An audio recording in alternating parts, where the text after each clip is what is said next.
How does a company that once dominated the retail scene in the US, with over 700 stores and billions in sales, just disappear? Circuit City, a brand many of us remember fondly, is now a ghost of its former self. But what really went wrong? Stay tuned as we uncover the untold story behind the fall of Circuit City.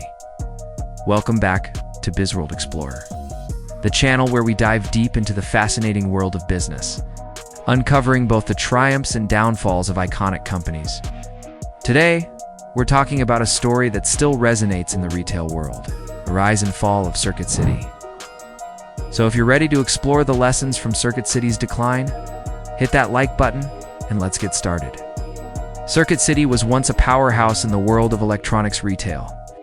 With its bold red storefronts and a reputation for offering the latest tech gadgets, it was a dominant force in the US retail market for decades. If you grew up in the 80s or 90s, chances are you have vivid memories of walking into a Circuit City store, browsing the aisles, and even considering purchasing one of the many electronics they had on display. Yet, by 2009, Circuit City filed for bankruptcy, closing its doors forever. How did one of America's most popular electronics retailers fall so quickly? In this video, we'll explore the untold story behind the decline of Circuit City, analyzing what went wrong for a company that was once a leader in its industry. By the end, you'll have a clear understanding of how poor decisions, changing market conditions, and an inability to adapt led to Circuit City's downfall.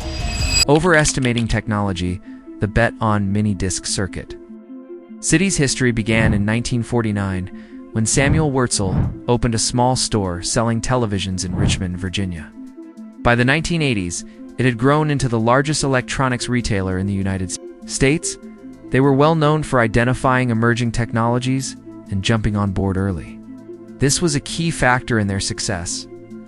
From selling microwaves before they became household staples, to being one of the first major retailers to sell VCRs. However, as the market changed and technology rapidly evolved, Circuit City made a major misstep in the 1990s with the launch of Minidisc. A digital music format developed by Sony, seemed like a promising technology. It was marketed as a portable and more durable alternative to CDs and tapes. Circuit City invested heavily in the format, dedicating large sections of its stores to mini-disc players and blank discs. The retailer believed it would become the next big thing in digital music, similar to how they had supported VCRs in the past. But instead of becoming the new standard, mini-disc was quickly overtaken by the rise of MP3 players and iPods. Circuit City's overconfidence in mini-disc technology left them with a significant amount of unsold inventory. They even pushed the product aggressively, only for the market to reject it. The failure of Minidisc was a significant blow to Circuit City's reputation, signaling a growing issue with their ability to predict and understand the consumer market. It was an expensive lesson in overestimating new tech trends without properly gauging consumer interest. Location, location, location, a missed opportunity in the 1990s. Circuit City expanded aggressively across the United States, opening new stores in both major cities and small towns.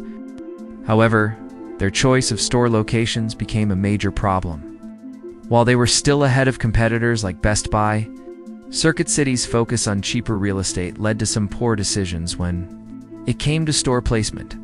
They opted for less expensive, lower traffic locations in areas that were often inconvenient for customers.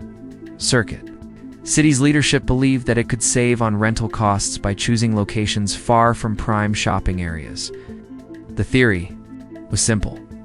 People would travel to their stores because of the great deals they offered. However, that strategy quickly proved ineffective. Consumers increasingly preferred convenience over price. In contrast, competitors like Best Buy paid a premium for high-traffic locations, which meant their stores were more accessible and ultimately more attractive to consumers. By the late 90s, Best Buy had overtaken Circuit City as the leading electronics retailer in the US, and much of this was due to their smarter location strategy. Best Buy was well positioned in prime areas, making it easier for customers to visit their stores. Circuit City's decision to cut corners on store locations left them at a severe disadvantage in a retail market, where access and convenience were becoming more important than ever, failing to adapt to changing consumer expectations. In the 2000s, the retail landscape was changing. Consumers were becoming more tech-savvy with the rise of the internet and online shopping. The customer experience in physical retail stores was evolving, and Circuit City struggled to adapt to these changes. While they were once famous for offering exceptional customer service, their model became increasingly outdated. In the early days, Circuit City's sales associates were known for being knowledgeable and helpful. They guided customers through the purchasing process and provided expert advice on electronics. But as the years went on, this model began to backfire. Especially younger shoppers preferred a more self-service approach where they could browse the store on their own, research products online, and make decisions without feeling pressured by salespeople in response to the changing customer expectations. Circuit City tried to shift its model. In 2003, the company made a controversial decision to fire 3,900 of its highest-paid salespeople and replace them with lower-paid hourly employees. While this move saved the company money, it also eliminated the store's most experienced and knowledgeable staff. The quality of customer service at Circuit City quickly deteriorated, and shoppers who were once loyal to the brand started to drift away. The decision to cut costs, a fateful restructuring. At the same time, Circuit City made an internal decision that would further damage its prospects. To cut costs, they decided to overhaul their business model by firing large numbers of employees and reducing their workforce. In 2007, they laid off an additional 3,400 employees. This was done to save more money by lowering labor costs. But it backfired. The loss of experienced staff affected both the customer service, experience, and employee morale. The company's leadership believed that they could mimic Best Buy's more self-serviced approach. But the way they went about it was ineffective. By firing experienced employees who had helped define Circuit City's brand, they lost a crucial part of their competitive edge. As a result, the in-store experience deteriorated even further, alienating customers who had once trusted Circuit City to provide expert advice and personalized service. This decision also sent a message to the remaining employees.